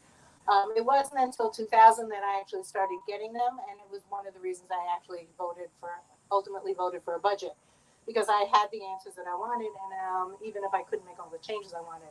But that was huge, because coming up to a hearing, I was able to give that department head my entire list of outstanding needs, and they would be furious to get them done, because the last thing they wanted was me to criticize them on the floor of the city council when all the press was there and the mayor was listening on the fifth floor. So that ultimately I was able to get a lot more done than most of the aldermen, including the mayor's allies, because I wasn't afraid to challenge people. And I wasn't afraid to force the issue. But I also got a lot more information, because a lot of aldermen spend all their time at budget hearings thanking the different people from that department for the work they're already paid to do. They don't need that thank you. You can give them in other ways, but that's your time to ask questions. If you don't have any questions, you don't know what you want to know, that's what you do. I never did that. They didn't want me to do that. They were pleased and happy that I didn't do that. They were listening to make sure I didn't. What I did was just ask the questions and try and get the answers that I wanted that then could be shared with everybody, because the media covered it and people could come to those hearings that were public. So that to me was the way in which to be able to function within government in spite of the political barriers that were being put in my way. For me, from my point of view, you could try and stop me any which way you wanted to, but there was a way to get beyond it. I might not know it yet, but I was going to find it out, and we were going to move forward. But in every case, I couldn't have done any of that without supportive people, without having and without an overall engagement on both a community level, political level, and a legal level. It was really always important to use every tool in the toolbox. All right, got a question over here. And So, with all the activism that you've done, how do you translate that to the current aldermen who are the newly elected, the aldermen that have been, in place for the last 4 years, and those seasoned aldermen? How have you been able to, or have you been able to been given the opportunity to mentor, to share, your experience so that they can make the decisions that are proper for their particular communities? How have you been able to do that, or have you been able to do that? good question. Truthfully, that's one of the reasons I wrote the book. I've always made it known that I was available. I haven't had many takers until more recently, occasionally. I think that part of that is that people want to figure it out themselves, which I respect, and everyone has a different set of circumstances, and maybe they think, well, that's a different ward. And the person who succeeded me in the 46th ward was part of my opposition always. And so it's taken until this round. But I think that what we've seen develop, so the city is so different than it was in 1987 when I first became alderman, or 83 when Harold Washington was first elected. And that was a real watershed moment for us in the city that was cut short. But it didn't mean it was forgotten. And it didn't mean that people stopped. It just meant that what we had expected and hoped for in that moment was shattered. But there was still a great deal to be done and a great deal to learn from. I think that there have been so many people doing so many things, not just here, but throughout the country, and maybe even I would say the world, that has impacted us and that we've learned from as a community, or as many communities, and the circumstances that have occurred, all of which have brought us to this moment. I think personally that we have an opportunity here with the city council as it is now and with the mayor that we have to change the way city government functions in very key areas. The focus on education, the focus on police accountability, the focus on health and trauma versus treatment versus trauma, the acknowledgement of the impact, the traumatic impact, so many of the things that happen on our city have on ourselves and our people and our communities, and how inappropriate and how we have to change inappropriate responses that we've had to that don't help, that are negative in terms of people's growth and development, and in terms of safety, in terms of true public safety. Because true public safety makes sure we have the health that we need, make sure our housing doesn't make us sick, but that our housing provides us a future, both economically, but also because it gives us stability so that we can build the other things that we need. We can have a stability to be able to go to a job, stability to be able to raise our children, stability to be able to participate in our children's education, make stability in a healthy environment so that our children and ourselves can live sustainable and long lives. So I think that all of those things we've done the same thing over and over again. We've had several mayors and aldermen who said we need to make these changes, but not very successfully. I think we have that opportunity now. But what has been a common denominator is that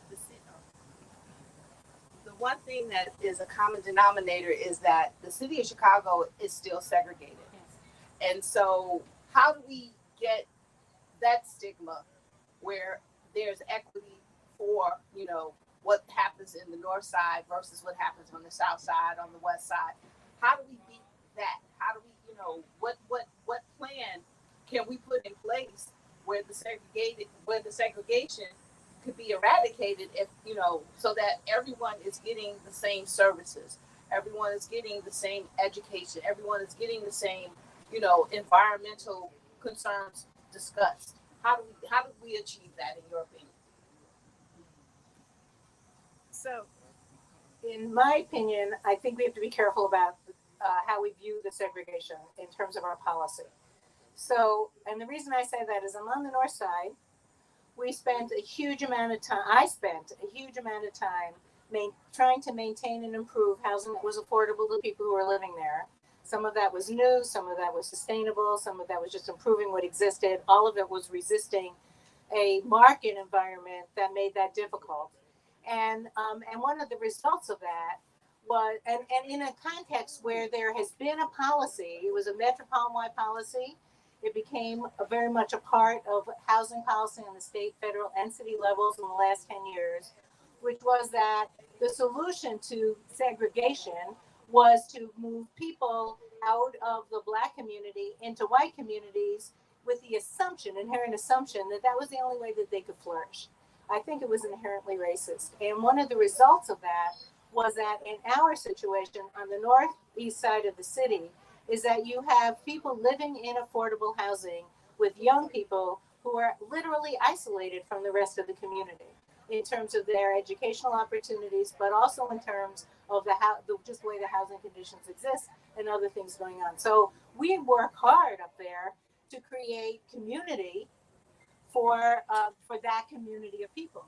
So it's a segregation within a so-called integrated area. So I think the real issue is, how do we create the true respect that everyone needs, and especially that we need to do for those communities that have not been able to take advantage over the years because of Jim Crow type laws, both in the South and the North, that allow us to be able to have to develop wealth in our families, that allow us to be able to have the stability in our communities so that we're not moving around all the time, or other people don't make decisions for us. Well, we don't have the same property rights that somebody else does, in order to be able to have our own definition, whether it's to be where we are in a community of people we're familiar with and want to stay with, because we are able to build the educational institutions that really serve us, the health institutions that serve us, etc. Or maybe we want to be part of another community to have that choice. And to do so, whenever there's been a lawsuit or anything like the Gautreaux case in '68, it's had the opposite effect in terms of the way the policy was interpreted by the status quo. So when they did Gautreaux, and Dorothy Gautreaux was successful in her lawsuit saying she should be able to live anywhere, supposedly, the settlement was that they could no longer were going to put the resources into public housing except in the scattered sites, and the scattered sites had to be in non-Black communities, and consequently, the aldermen in those communities, all of it who controlled zoning, all of a sudden made it impossible. So that until I became alderman, there was not any alderman who said build in my community. And that was the 80s. So we have a situation where we have to be careful about what we wish for, in the sense that let's make sure the policies that's being responded to our demands is actually a true solution to that policy. So in order to do that, it needs to be done from the perspective of those who are most affected by the problem. And then what is it that they really need? It's usually multifaceted. It's never just the one thing. And the policymakers, who are often, especially in this state, guided by a very strong market mentality when it comes to housing, which then affects everything else, will say, no, you have to do this, or we'll focus on just one piece of it, like the first piece I said, and then we don't really get a solution, because no solution can be that single-minded. It has to actually address what the real problem is. Well, we know that there's a whole lot of controversy about the immigrants, the offer of housing to those who recently immigrated, and not with the approval of the mayor, but our new mayor Brandon Johnson just kind of had that dumped on his lap. And I was at the city council meeting where there were just such intense opposition, and there were positions on both sides. But I've also been to the police stations where I've seen mothers with children sleeping on the floor. So I see the human side of it beyond the politics. How would you see the possibility of resolving that kind of a conflict? Well, it's a representation of the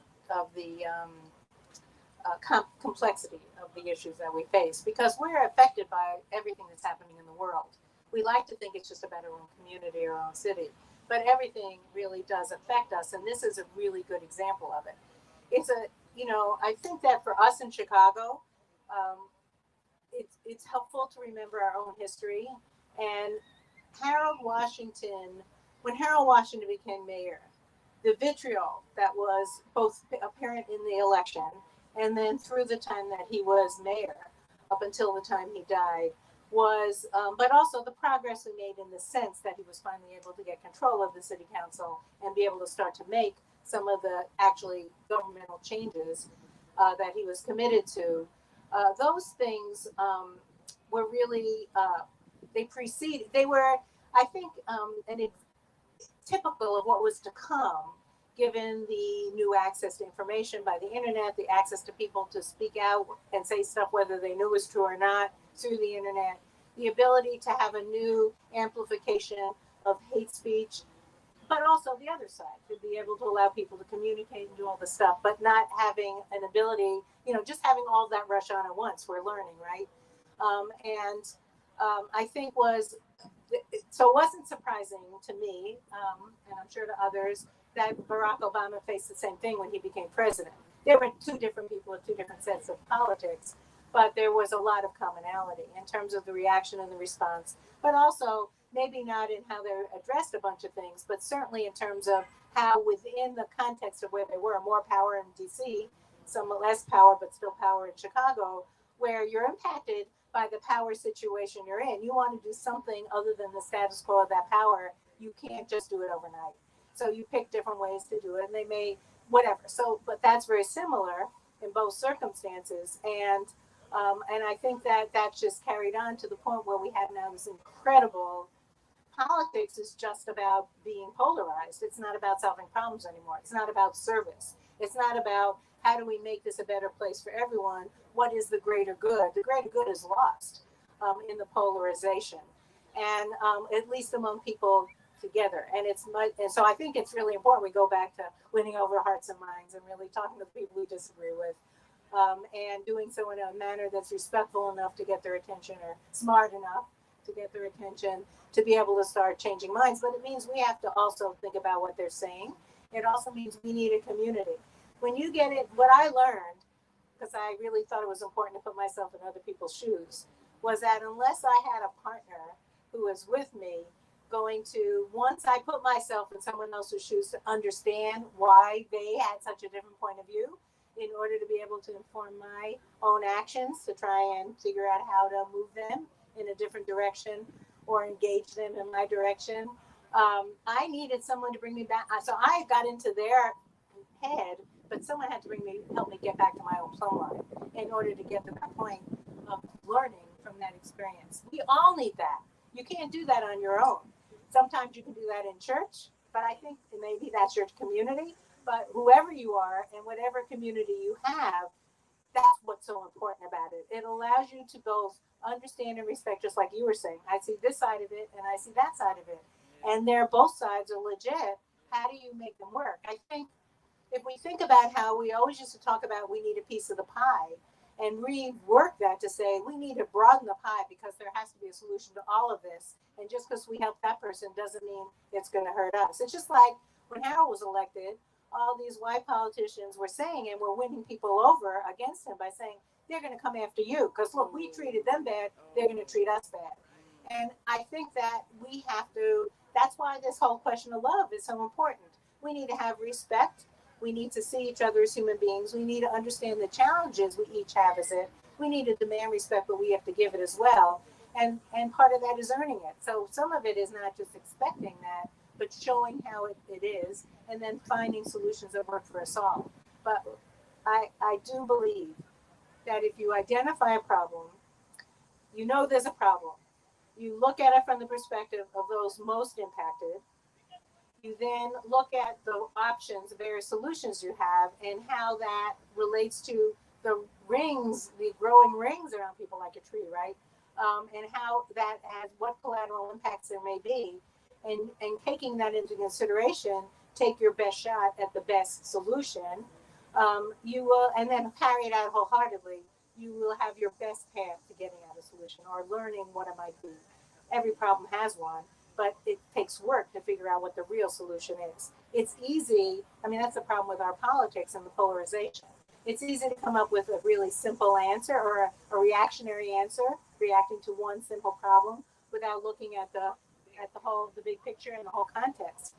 It's why the book was hard to write, but why hopefully it's more readable than as stories. But I needed, the world is so different today than it was 30, 40 years ago when I started writing, not when I started writing, that I had to give context to all of it so people knew why that was an important experience and could see how it's different than today, but then also learn from that in their own experience. I don't have to spell that out. You know what your experience is.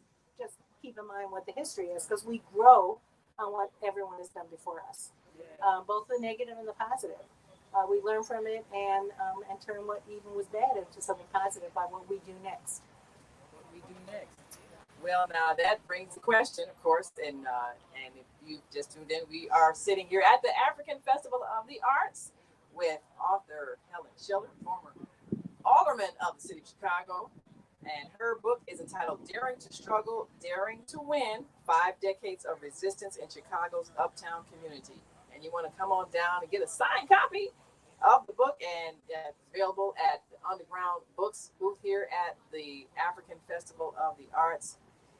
And you've had an extensive career as an activist and then as an alderman and someone who's gotten some policies passed. So now what is next for you?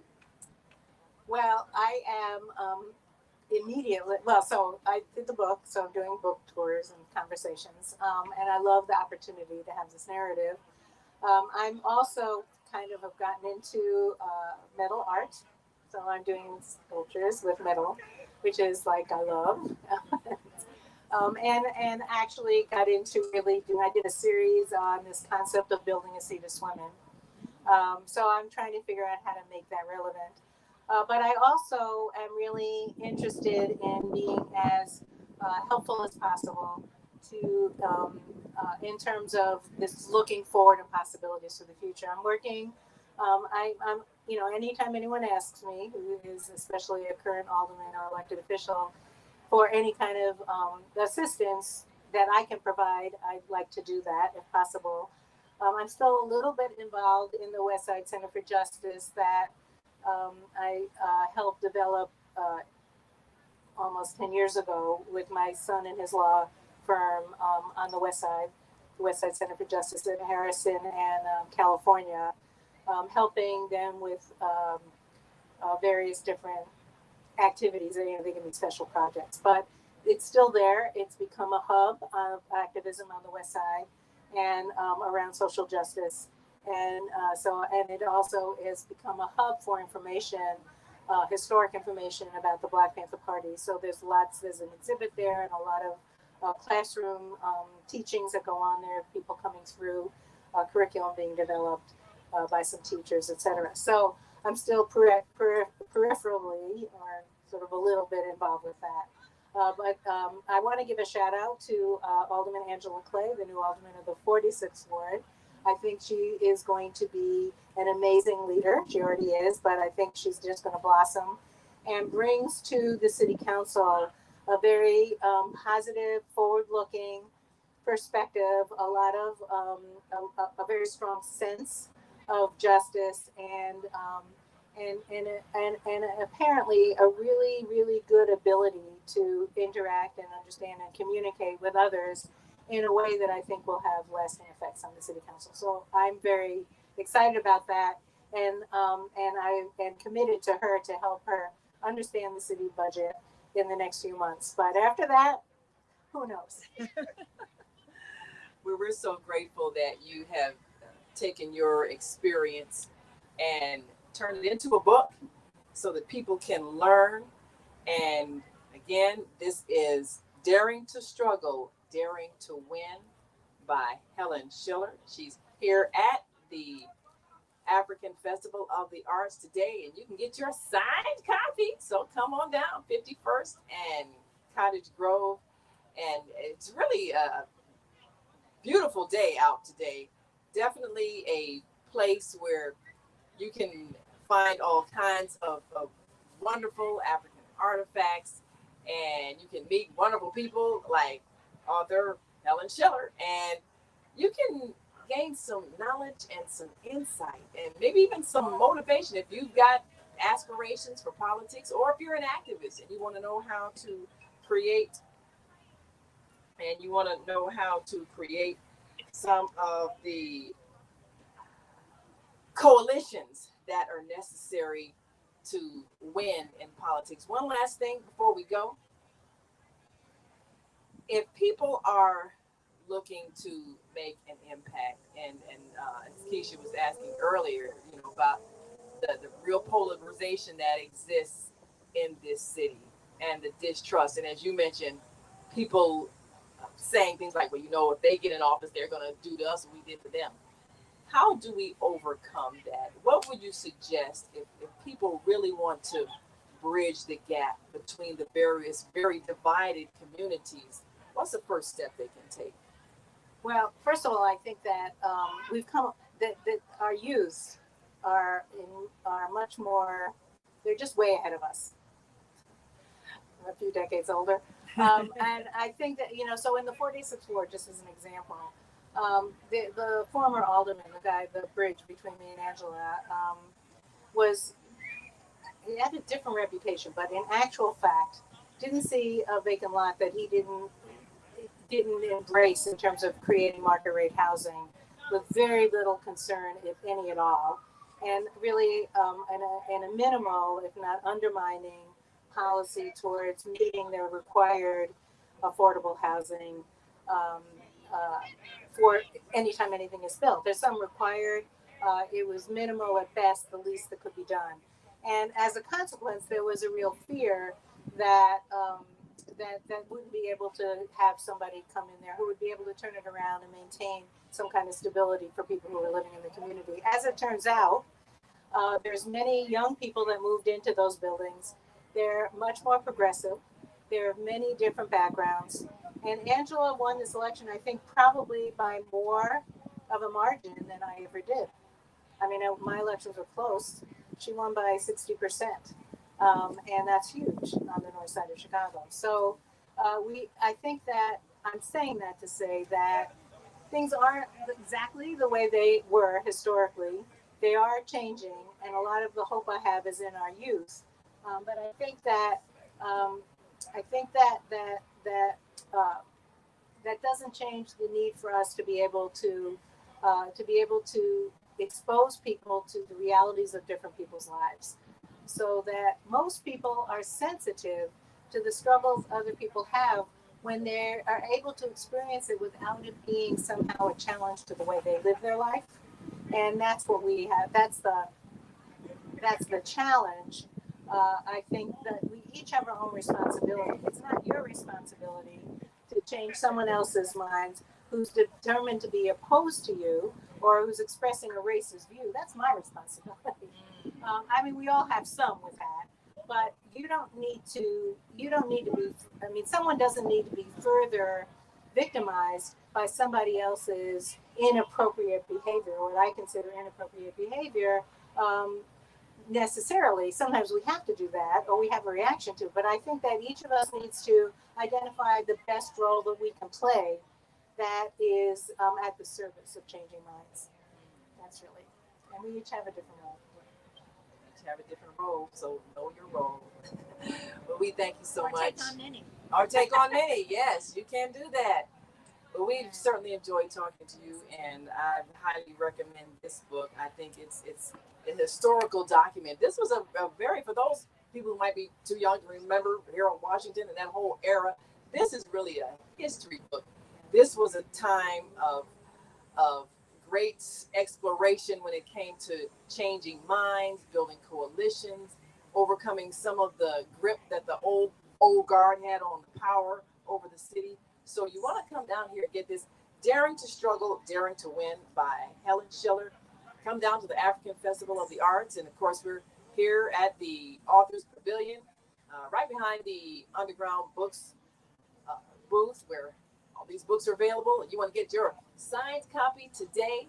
And if you're on our switchboard, we're going to extend past our 2 o'clock cutoff point and do some more interviews. But if you want to call in, you need to call in now because the switchboard closes at 2 o'clock. So you need to call in 515-605-9325 and press 1 so we know you have something to say. And we will certainly take your comments. We're going to talk to a few more authors this afternoon. And of course, we urge you to come down to the African Festival of the Arts. This is a place where you can really feel that African marketplace. You can get some great books, so come on down. There's one thing in the book that I think is important, which is a history of the police contract and the story of how the African American Patrolmen's League was iced out. And I think it's a really important piece of our history and informs everything that's happening today with the police department and this new police body, that police accountability body that was elected, or the first elections for, partially elected now, will be more elections later. And the group that gave the new mayor the 3 candidates for superintendent it's the first time there's been a change in the structure of accountability for the police that is different than just a papering over what came before. But I think that it's very important to understand the limitations that are built into the contract for people to be able to create the city that we need for this new police accountability body to be able to make the changes, both in the contract, but also in the structure of how we deal with policing in the city, based on what they know about the history. So I just wanted to make that point. Well, thank you so much. I think that's one of the real deep issues that's happening in the city, the relationship with the police, the fear that citizens have that the police have been used to kind of perpetuate that undercurrent of racism. There's a real distrust. And the police, I've talked to some police who, because I know the other side of that, many of them say that they get such a different response from different sides of the town, and they feel like they're treated like heroes on the north side and like villains on the south and west side. So we need to mend that and fix that relationship. In the minute we have left, what do you think can be done? What perhaps the new police chief can do to change the image of the police on those other sides of town that don't feel like their rights are being respected? Well, there's a symbiotic relationship. So I think that I do think that training is really very important, and I think that policies have to change, and then the training becomes important about the change in the policies. But I think that you're not going to make the change unless people feel that the police who are functioning in their community are actually there to serve and protect, which has not been the case often. And so there may be individuals who feel that way, but as a policy, as an institution, that's not the way people feel. So if you're going to make that change, I think you have to go to the heart of that problem.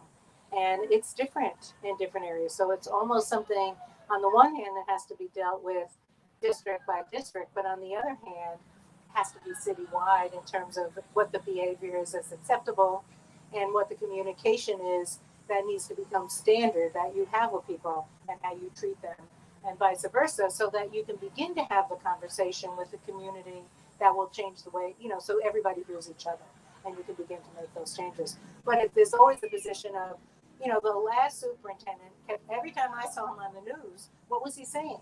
He was blaming the community. He was blaming the victims because they weren't telling the police what they so-called needed to know in order to make the change. But the problem is, no one saw any investigation. Nobody saw any action on their part. It was like, it's your fault because you're not doing our work for us. And that's how I felt I was hearing. I think that's how a lot of people felt. We have to change that dynamic. So part of it is leadership.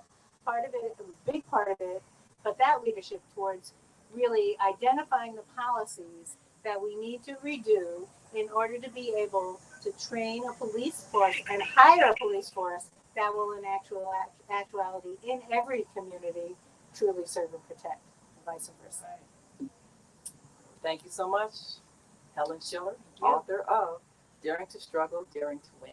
I'm Naima Latif, and we implore you to come on down and get this book at the African Festival of the Arts. We've got to take a break, and we're going to come back in a little while with some more authors, and we'll be here live on the Female Solution Global Radio TV show, of course, on Facebook and YouTube, and Blog Talk Radio. You can call in now, 515-605-9325 for our switchboard shuts down, and you can stay on and make your comments. We'll be right back.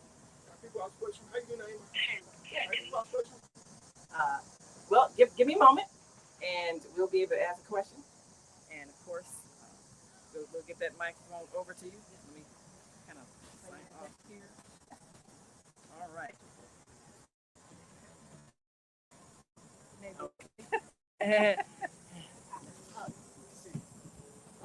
You got it. Okay, good afternoon. This is Dr. Wale Idris, the publisher of Africa USA Today magazine online. Well, thank you, Naima. You did a very good job, and thank you for coming to my event last Saturday. I appreciate you so much. So now, Miss Helen Schiller, are you the same Helen Schiller that used to be the alderman of my ward? Yes. Oh, it's good to see you. I just saw your book not too long ago. Yeah. I'm like, wow, is this the same Helen Schiller? Yeah. You were the first person that advertised in my newspaper a long time ago. That's right, I remember. I still owe you a lot of thanks. Thank you so much. So the question is begging to ask. I have not seen in that neighborhood the 40, 46, what? There's another alderman now. Yes. I keep asking, where is Helen Schiller? So what do you do now, if I may ask? And congratulations on your book, okay? Thank you. So you want me just to? Okay. Yeah, you can sit back down. So yeah, I decided not to run for re-election in 2011, and my son asked me to help him with his law practice, and then I ended up helping him and his partner, April Prayer, put together the West Side Center for Justice. So I've been actually living in the same place, but doing other stuff. And then when they did the remap of the ward, initially after I left, and again this last remap, they put me in a different ward. I didn't move, but now I'm in the 47th ward. But I've been also paying attention to 46 and the new alderman, Angela Clay. I campaigned for her. You lived at 820 Belle Plaine? Did you live at 820 Belle Plaine? Well, I live at 48. 48, okay. The Stubborn used to be alderman after you left. That's right. That's right. So he was there for like Yeah. So I was over there for one event for her. She wasn't with me. But I did do campaigning for her in this last election, as well as for Brandon Johnson. So yeah, I have been actually, I was intentionally not involved in 46 ward politics because I didn't want to be the alderman anymore. And I didn't get along with the new alderman. But Angela Clay, I think, is a star, and she will be a shining star. Good. So how is your book moving on? Fast? I think it's fine. We now have an audio version. Okay. I'll be more than glad to promote it for you because I have a presence in the social media influencer. So I'll talk to you about your book. That'd be great. And I'm glad you are partnered with my friend, my partner there. Talk there so you can see me there. Thank you. Are we done? Yeah. Good. Yeah, I'd love to do that. Yes. Thank you. You were great. Thank you so much. And we'll be right back after these brief messages. And of course, if you are listening on our switchboard, I want you to wait for our next author, and we'll be back in just a moment. Show you all these lines here at the African Festival of the Arts.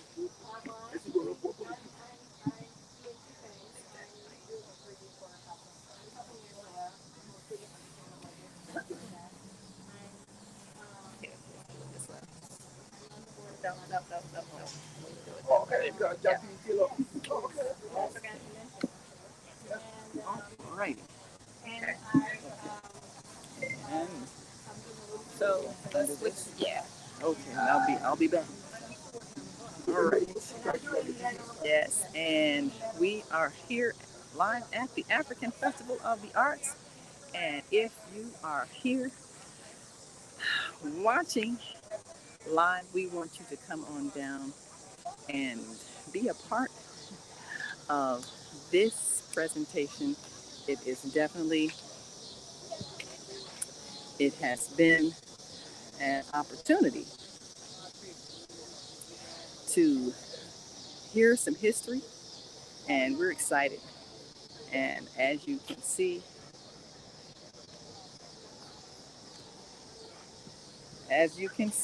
this is quite an array of books, and we're excited because we have a chance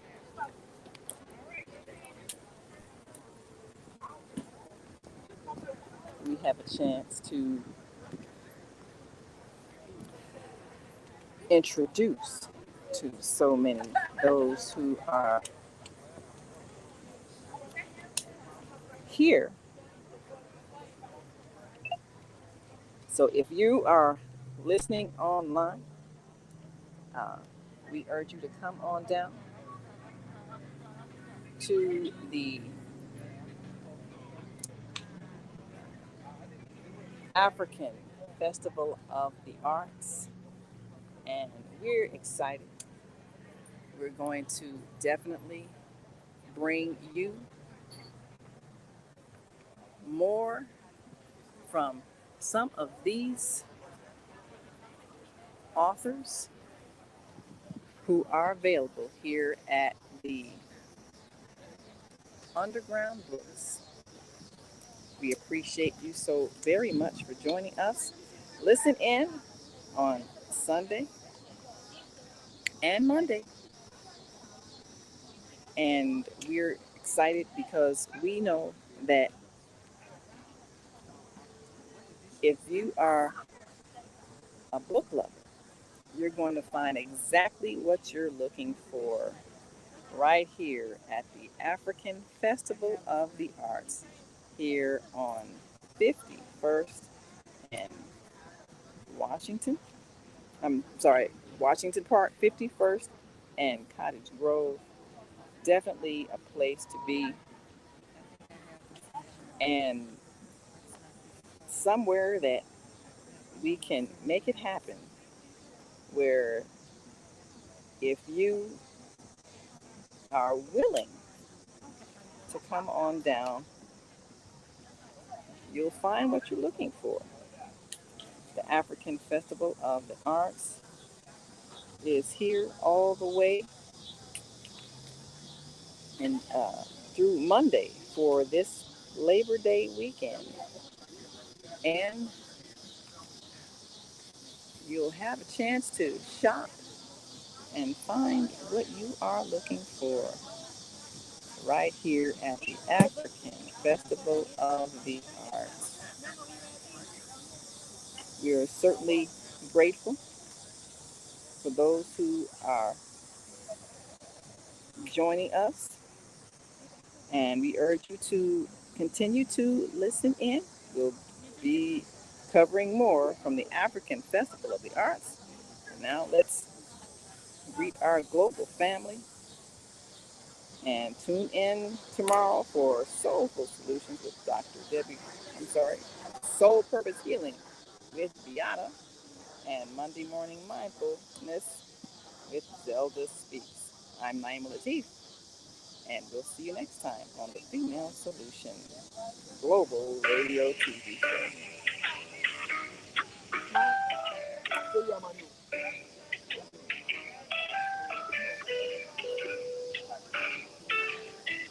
We've come to the end of our show today, but you can hear every show in the archives at www.blogtalkradio.com/the-female-solution. You can also hear today's show on the Female Solution Facebook page. Go to www.facebook.com/the-female-solution. Leave your comments about today's show. You can always reach me on my website at www.naimalatif.com. That's www.naimalatif.com.